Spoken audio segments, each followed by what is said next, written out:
Swayam Prabha. Digital India. Educated India.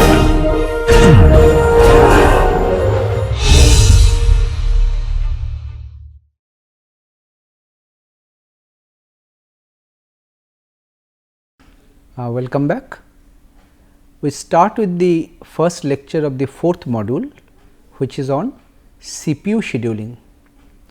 Now, as you know, when a process or a number of processes are running on a computer system, the way the operating system manages the processes, they have to undergo through a number of different so called states of execution. CPU scheduling means we have to decide which process will be getting chance to run on the CPU. There may be a larger number of processes, there may be much less number of CPUs, maybe only one. So, how do we share that one CPU amongst the number of competing processes? That is the problem of CPU scheduling that we will be discussing in this class.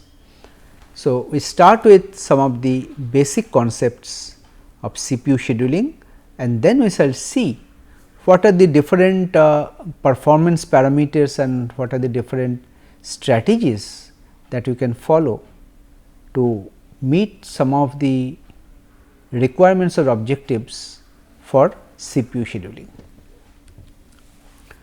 So, this is a diagram that you have seen earlier. This is a process state transition diagram in a simplified form. Now, for CPU scheduling, we are mostly interested in the running state of a process. And you see, while a process is inside the system, once it has entered the system, it is in some process of execution, it will be moving from running, ready and blocked, these three states. New will happen whenever a new process comes, terminated will happen only when a process finishes execution, but otherwise process will remain within one of these three states, running, ready and blocked. Now, when we talk about the CPU scheduling problem, we are talking about the processor or the CPU. Whenever a process is running on a processor, we say that it is in the running state. So, this is the state of interest to us in the present context. Now, suppose a process was running. So, what are the different scenarios by which the processor or the CPU can become idle again? You see, there are three outgoing edges from the running state. One is the process while execution can complete, can finish. So, the process terminates. So, the CPU becomes free, or the CPU issues some kind of a system call, and because of the system call it has to go to the block state, like we talked about the semaphore operations in the last lecture. For some of the semaphore operations, a process may go to the block state, it is some resource is already locked, it is trying to lock it again. So, running to blocked. Other thing is that for a typical time sharing system, or there may be two scenarios. For a time sharing system, a timer may be sending periodic interrupts. So, whenever such an interrupt comes, you may move from running to ready, this transition will happen.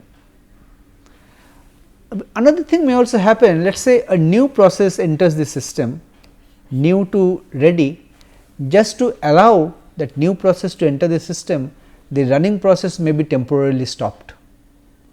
Let the process enter the system, then again some process will be resumed.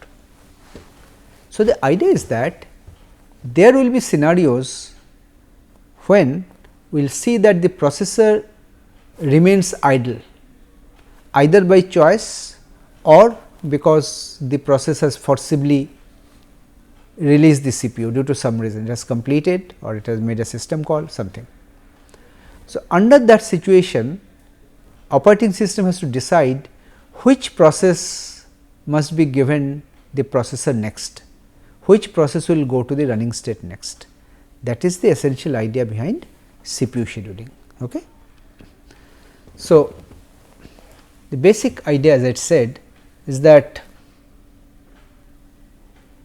who will be getting the CPU next. Now, forget the process state transition diagram that we have seen so far. Think about a running program. A program is running. A program, during running, it becomes a process. You can also call it a process. It is running. Now, during its run, there are two kind of things that can happen. Normally, it is executing some instructions, or it is waiting for some IO operations. Normally, the execution cycle of a particular program alternates between CPU operation and IO operation. Okay.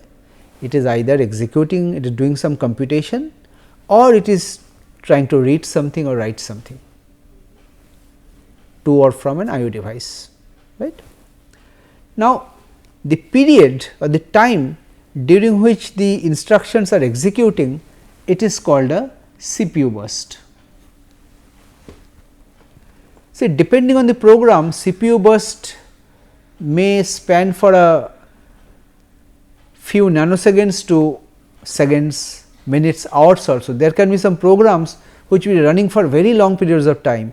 It does lots of mathematical number crunching operations. Those are called CPU intensive programs, processing intensive programs. But there are many applications, like for example, you are trying to print the payroll of a company. Very little computation is involved, but thousands of pages of outputs have to be generated, has to be printed. So, there is a lot of input output operations involved, but very little computation. Those are called IO bound jobs, IO bound programs, lot of input output, very less processing. So, generally a program, during the period it is using the processor running instruction, is called a CPU burst. During the period it is doing IO operation, it is called an IO burst. Now, as I said, there can be some number crunching application, there can be a business application. Depending on the kind of application, kind of process, the distribution of the CPU burst and IO burst can differ significantly. Okay. Now, here in this context, we are talking about CPU scheduling. So, what is the basic concept of scheduling? As I said, the main question that we are trying to answer is how to assign the CPU to a process when the CPU becomes idle. We do not want that the CPU remains idle, right. So, whenever the CPU becomes free, we have to assign some other process to the CPU. Now, the question arises, there can be a number of choices here, there can be a number of processes which are in the waiting state, which are in the ready state. Now, we shall be talking about this later, like there can be a number of different criteria we may want to optimize, like we may want to maximize CPU utilization, we may want that the waiting time of a process is to minimize. Waiting time means maybe during the lifetime the process spends most of the time in the ready state, not getting the CPU, that means it is waiting for a long time. And for real time interactive systems, users are sitting on terminals, you are typing something, you are getting back response. So, you want to maximize the response, that means minimize the response time. And in the beginning we also talked about that in classical multiprogramming system, there the objective is to maximize the CPU utilization, because in multiprogramming we do not forcibly take the processor away from a process. We allow a process to execute as long as it wants, until or unless it gets blocked due to IO. Okay. That way the CPU utilization is maximized, because the context switch overhead is also minimized. We do not do any unnecessary context switching, but there are many drawbacks also we had seen. Some process may have to wait too long to get the CPU. There may be a very long process already running, it is occupying the CPU for a long time. Okay. Now, let us look into this concept of IO burst and CPU burst. Here pictorially I am showing the lifetime of a process. So, as I said, it alternates between CPU burst, IO burst, CPU burst, IO burst, and it goes on. So, in a simplistic form, you can make it even simple. You can make that it is going through a CPU burst, it is going through a IO burst,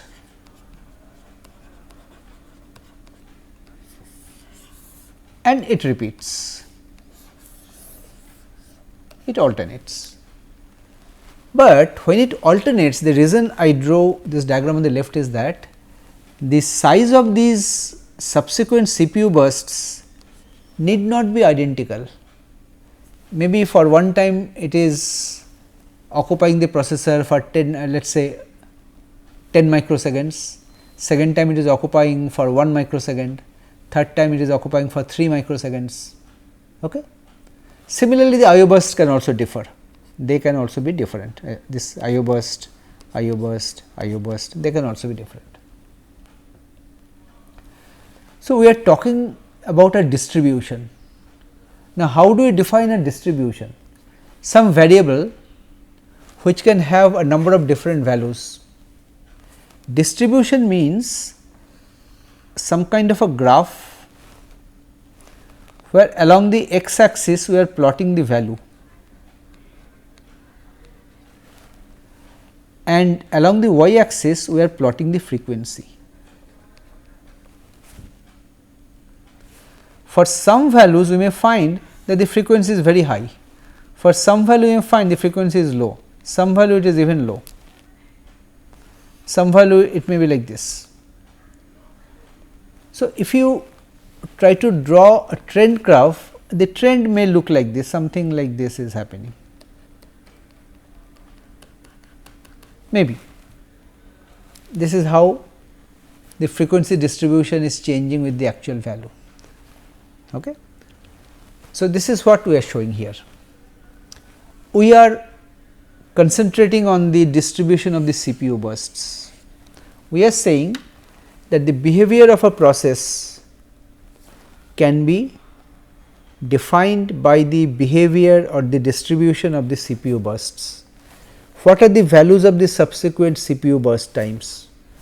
If we plot a curve like this, the burst duration versus frequency, typically this is not true for all processes, of course, there can be exceptions.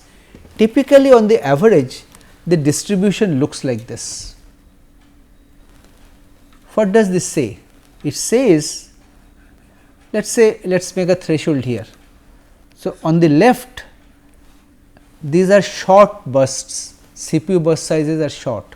On the right these are longer CPU bursts. It says that the frequency of shorter CPU bursts are much higher, frequency of longer CPU bursts are much smaller.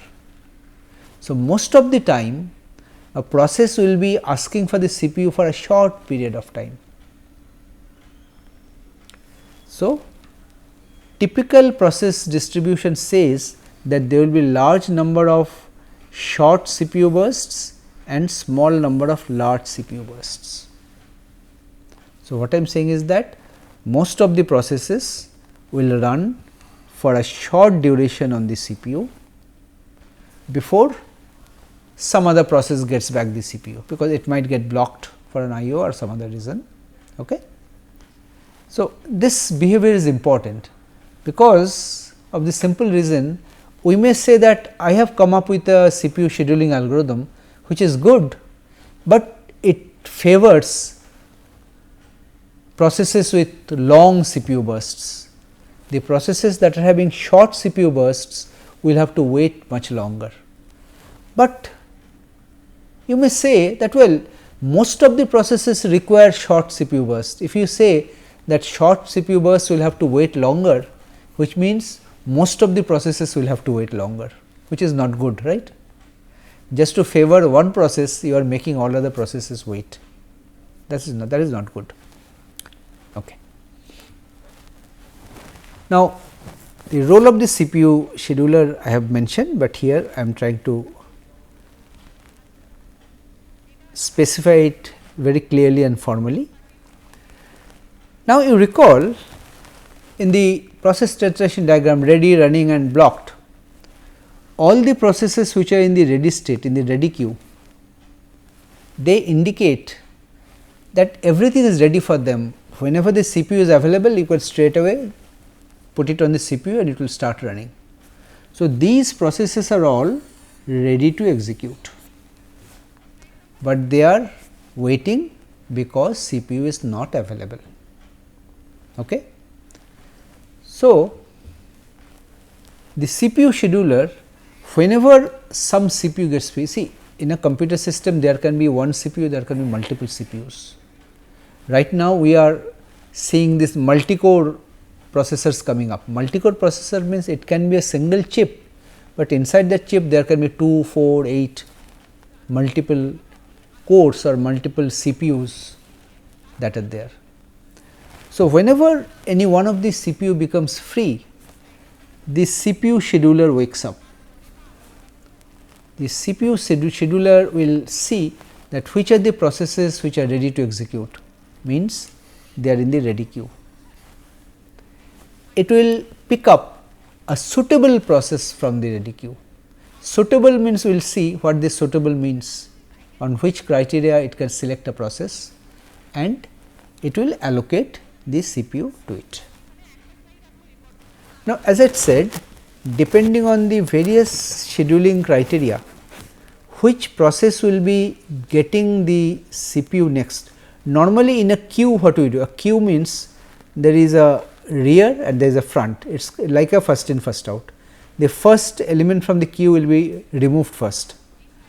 But here, depending on our policy, scheduling policy, we can decide how to order this queue, which will be the highest priority, which process will be in the front, which process will be in the back. Let us say a process has very high priority, it should be in the front, right. Now, the CPU scheduler will have to take a decision whenever the CPU is idle, right, becomes free. So, it can become free in one of these 4 scenarios. One, a process was running, it has made some system calls, it has gone to the block state. A timer interrupt comes or a new process has arrived, a process which was running, it goes to the ready state, or a process which was blocked due to some reason, that reason for which it was waiting has happened. So, now it can move from block to ready, or the process which was running has finished its execution, thereby the CPU has become free again. So, there are 4 scenarios in which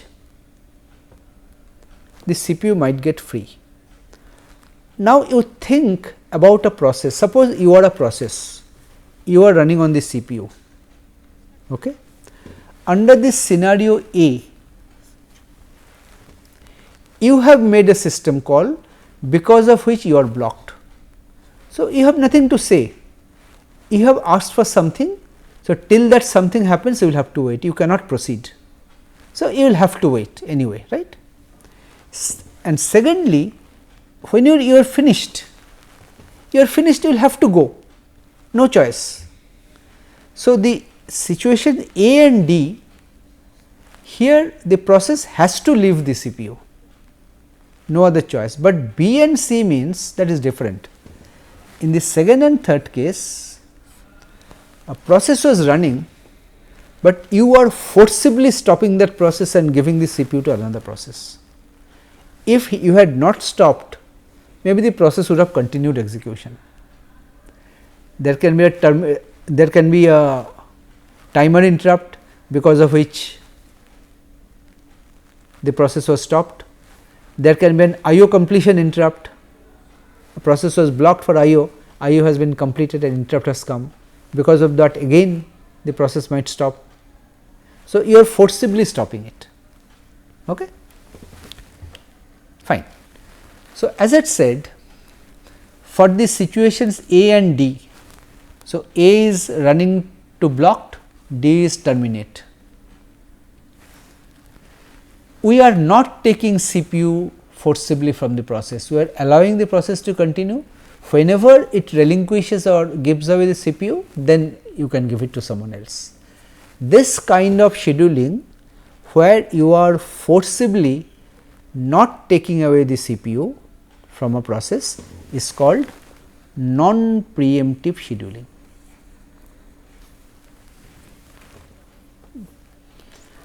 Now, in this non-preemptive scheduling, as I said, the process can continue to use the CPU as long as it wants to, unless for situation D it terminates, and for situation A it makes a system call or IO request and moves to the block state.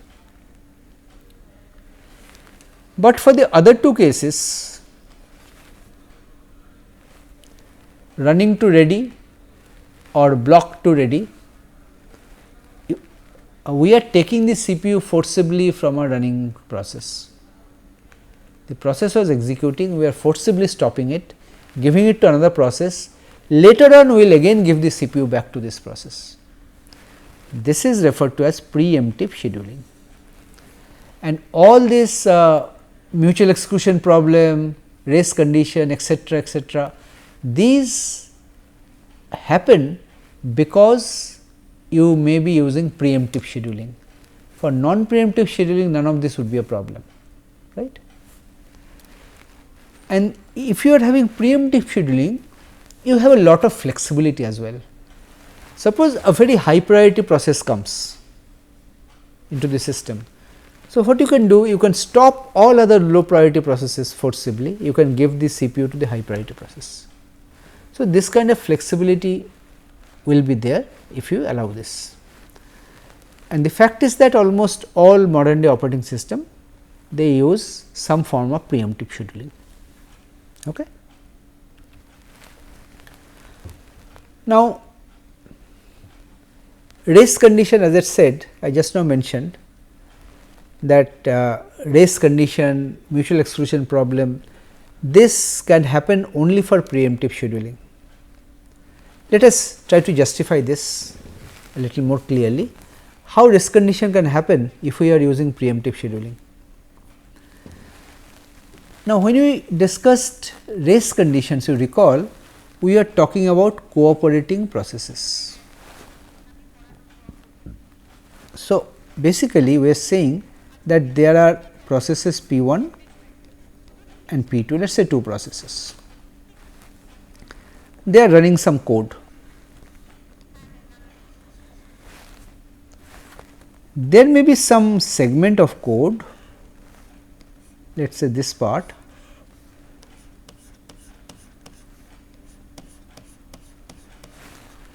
this is the so called critical section.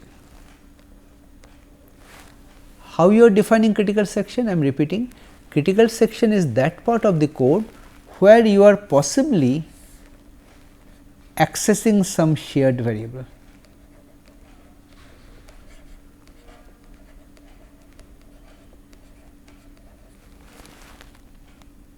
Okay.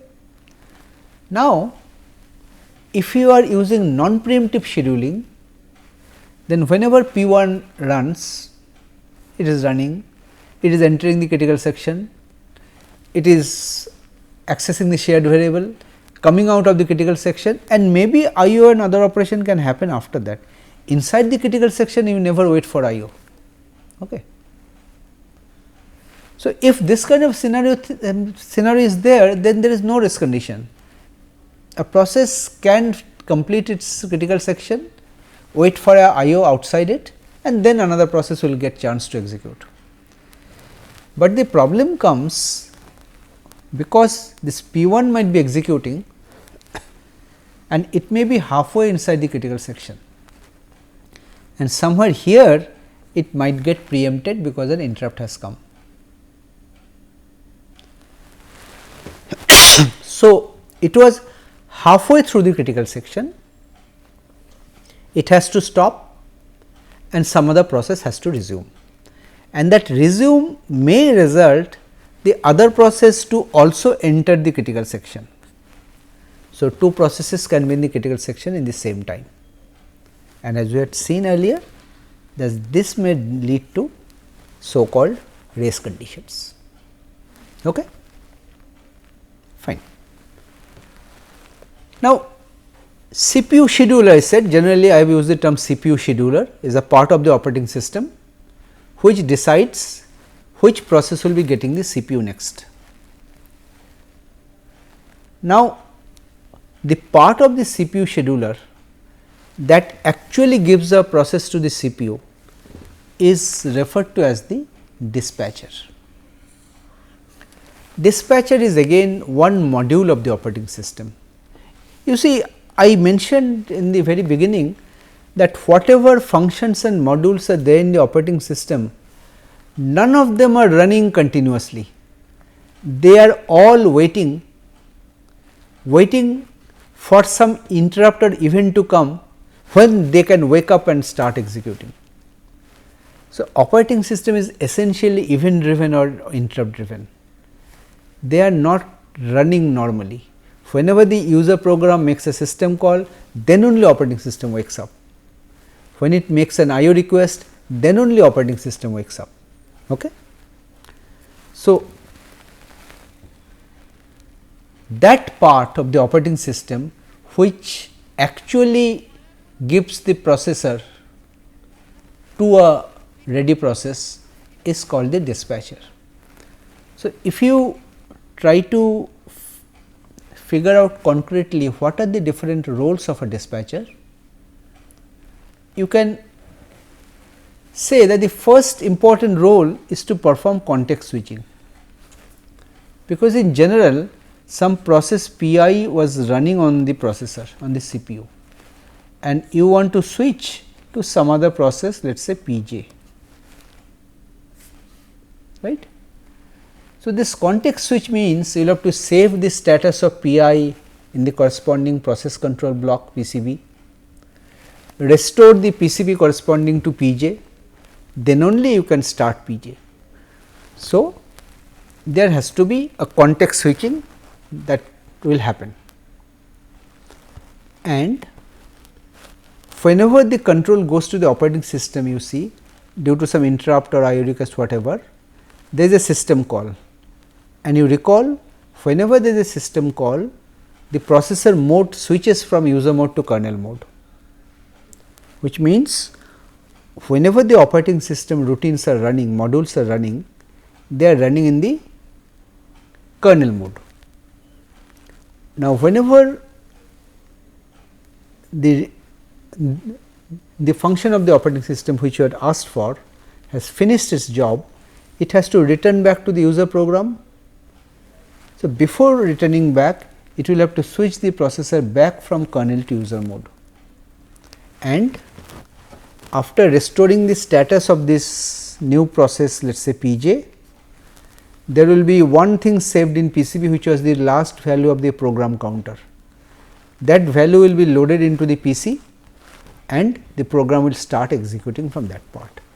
So, essentially dispatcher is that part which will be doing all these things. Okay? Fine. Now, dispatcher, as I said, it has to handle one major thing, that is the context switch, saving the status of a process, restoring the status of another process and restart it. So, for many processor this context switch time can be very significant. So, we talk about dispatcher latency. Latency is essentially the total time that takes for the dispatcher to take one decision. That means, you are stopping one process, saving the status in its corresponding PCB and starting another process, but for that you will also again have to load the PCB for that process. Now, the total dispatcher time or latency, it depends on a number of factors, and these factors are not only under the control of the operating system, but it also depends on what kind of hardware support you have. Now, you recall I mentioned that in many contemporary processor in order to have very fast context switching, there are multiple register banks. So, the next process which will be given the CPU, its PCB, the register values are preloaded into the next register bank. So, whenever a process is releasing the CPU, you want to switch to the next CPU, there is no need to save and restore status, just switch from one register bank to another. They are hardware registers and this switching will be very fast, right. So, essentially this latency starts from the process, from the point process P1 was running and till the point process P2 has started running. So, everything that happens in between, that is the latency or the delay of the dispatcher. Okay. Fine. Now, whenever we talk about the design of a CPU scheduler, suppose I have several CPU schedulers available with me. How do I decide which one of them is better for me, which one of them has better performance? Now, talking about performance, there are a number of scheduling criteria we can define. Now, depending on the application, you may choose one or more of these criteria to decide on how you will be doing the CPU scheduling. Let us look at some of the important criteria. First one is of course, is CPU utilization. So, you may say that my most important criteria is CPU utilization should be maximum. I do not want CPU to remain idle for any significant period of time. So, whenever CPU is idle, you must give some useful task to the CPU. But if you say that well, I am not keeping CPU idle, but most of the time CPU is doing context switching, that context switching is not a useful task, right. I am saying your objective may be to ensure that the CPU is doing some useful task most of the time. Okay. That is first, CPU utilization. Second is throughput. Throughput is, you see, you define a time window. Let us say you say this is my time t equal to 0 and this is my time t equal to delta. Between these times t and delta, many processes are coming that for executing. So, you find out a statistics that within this total time delta, how many processes got executed, completed their execution. So, number of processes that completed execution per unit time. If you say that there are k number of processes that finished, so k divided by delta will be the number of processes that completed per unit time. That is defined as the throughput, number of process completions per unit time. So, throughput we are defining for a collection of processes, not one process. Now, there is another parameter called turnaround time, which you are defining for one process. Suppose I am a process, I am more interested in what time I have entered the system and what time I am completing and going out of the system. This is my total period inside the system.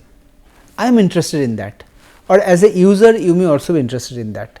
You may not want that well, you are using the CPU for so many units of time, you are most of the time you are waiting in the ready queue, but I am not concerned about that.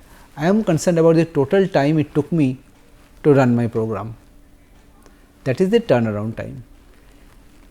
From the point the program enters your system and the point where the program completes and comes out of the system, that duration is referred to as the turnaround time. Okay.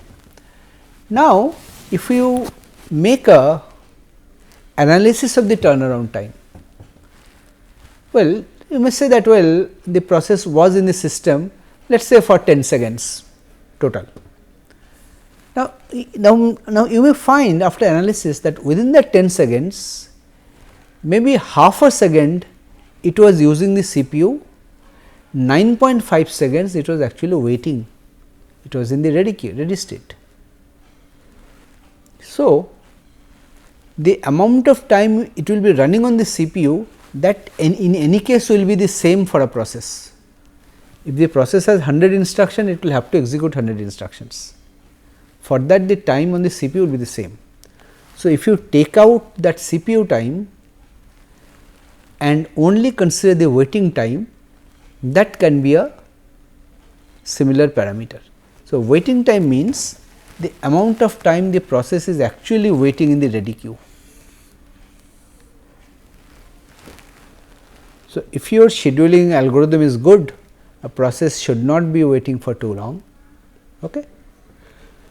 And the last one, response time, this is not applicable for any kind of computer system, this is applicable for interactive systems where the user is sitting on a terminal, on a time sharing system, where we measure not the throughput, not the waiting time, but rather I type a command on the keyboard, after how much time I get some response on my screen, that is my response time.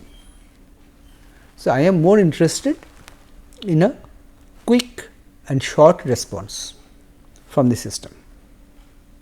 Okay. Now, there are several criteria I have talked about, but some of them you want to increase, some of them you want to decrease. Let us say, talking about CPU utilization, we want to make it as high as possible, maximize. CPU utilization, how you can define?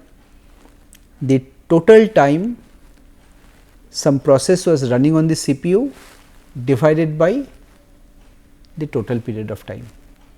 The time some process was running divided by the total time. Okay. So, you try to maximize it to the extent possible, that may be one criteria. And suppose you are a computer center owner, well, you are not that much interested in what individual users think, you are more interested, see, there possibly you earn revenue by running these programs which the users submit. So, you are more interested to know that today total how many programs I could run. So, total how much money got into my purse. So, throughput may be more important for that person. So, for certain users or certain environments, maximizing the throughput can be one of the more important criteria. Right. For individual users, I say that I submitted my program at this time t1, after this time delta I get my output. So, delta is my total turnaround time. So, I want to minimize that. I want that my total execution including waiting time should be as short as possible. So, my scheduling should be such that the turnaround time should be minimized, and as I said, if you take out the CPU execution time out of the turnaround time, it becomes the waiting time. So, basically this C and D, they reflect the same thing. Turnaround time means, you see, turnaround time means CPU time plus waiting time. So, whether you measure the turnaround time or the waiting time, it really does not matter. If you have a better algorithm, both will decrease. If you have a worse algorithm, both will increase. And as I said, for interactive systems, you may have to minimize the response time. These are some of the criteria you want to optimize. Now, talking about the CPU scheduling algorithms that we shall be discussing in our subsequent classes, subsequent lectures, there are several CPU scheduling algorithms that have been proposed. It is not that any one of them is better than the others, each of them has some merits and demerits. So, first one is one of the simplest, first come first serve. The process which is enter the system first, give the CPU to it first. First come first serve, FCFS. So, this may look to be a fair policy that someone came before. So, let him get the CPU first, but there are some problems in this approach. You see, the process that came first, maybe it was a CPU intensive process, it would take 4 hours to run. So, for 4 hours everyone else will have to wait in the idle state. That may not be acceptable, right. So, you have to make some adjustments here, this we will see later. But if you make the other extreme, the other policy may be you give priority to the short jobs, short processes. See, you have seen earlier from the CPU burst distribution that the number of bursts with short burst times are much more, number of bursts with higher burst times are much less. So, if you give good performance to shorter bursts, possibly more number of users will be happy. Very few users will have long CPU burst jobs, they will suffer. This is good, this will satisfy or make happy most of the users or most of the jobs or processes, because most of the processes have short CPU bursts. And in its classical form, just like FCFS, this SJF is also a non-preemptive algorithm. Non-preemptive means once you start a process, it will continue, right. You do not take a process forcibly, okay. Let it continue till it blocks itself. Now, this SJF you can also have a preemptive version, you call it shortest remaining time first, because in SJF you are counting from the beginning what was the next CPU burst, whoever is having the shortest CPU burst, let him continue till the burst completes. But maybe one process with the shortest CPU bursts was running on the CPU, it may happen that a new process arrives which is having a even smaller CPU burst. So, if you want to follow this principle in a very religious way, you need to stop the process which is running and give it to this new process which has a even shorter CPU burst. So, we call it shortest remaining time next. So, you are not looking at the CPU burst, but how much remaining time is left till the end of the CPU burst. Whichever process has the shortest such remaining time, give the CPU to that process. Okay? That makes sense. And the fourth one, round robin, this is one very common policy which is used for typical time sharing systems. There are a number of processes which are competing for the processor, for the CPU, and you are sharing the CPU in a cyclical fashion among all the processors. Let us say you give it 2 milliseconds, 2 milliseconds, 2 milliseconds to all the processors. This is called round robin scheduling. Okay. So, all these things we shall be discussing in some detail in the subsequent classes, and there can be a scheduling algorithm. This is a general kind of a thing where you can assign some priority to the processes. See, priority can be coming from several different things. If you think of shortest job first, that is also a kind of priority scheduling. Shorter the CPU bursts, higher is the priority. Or you can have that computer center kind of a scenario where you can buy priority. If you give more money, your process will be run first. Okay. Some process will be entering the system with higher priority. But what happens, you see, each of these scheduling policies or algorithms has its own advantages and disadvantages. FCFS is good, some process is running on the CPU, it is continuing to run. If the CPU is available, this is possibly the best way. Shortest job first, you try to make most processes happy. Round robin, lot of users are waiting in front of the terminal, make all of them happy. But in general, when you have a real operating system with a real CPU scheduling algorithm, no one algorithm can satisfy everybody. So, you can have some kind of a adaptive algorithm, and this last one, multiple feedback queue, this is kind of an adaptive algorithm. You for example, when a process enters the system for the first time, the operating system does not know how much is the CPU burst, etc. It puts it in the high priority queue. It gives it to the CPU for a very short duration and see whether it blocks itself within that time. If it finds it blocks itself, fine, it remains there.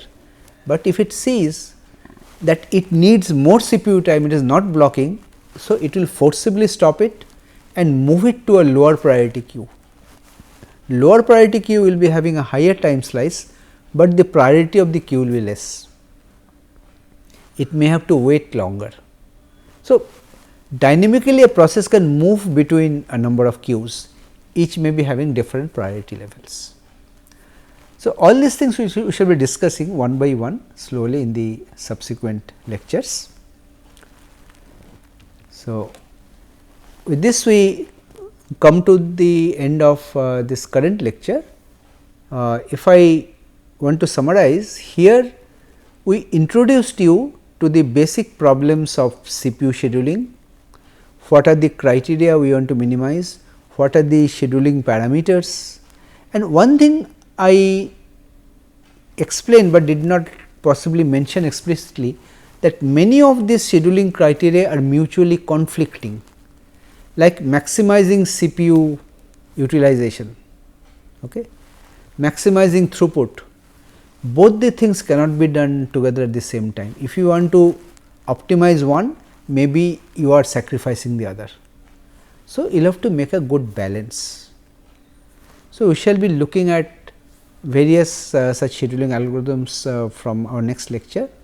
We shall be working out a number of examples and see how some of the parameters like turnaround time, waiting time can be computed, and that way we can possibly evaluate algorithms which is better than the others with respect to a common platform.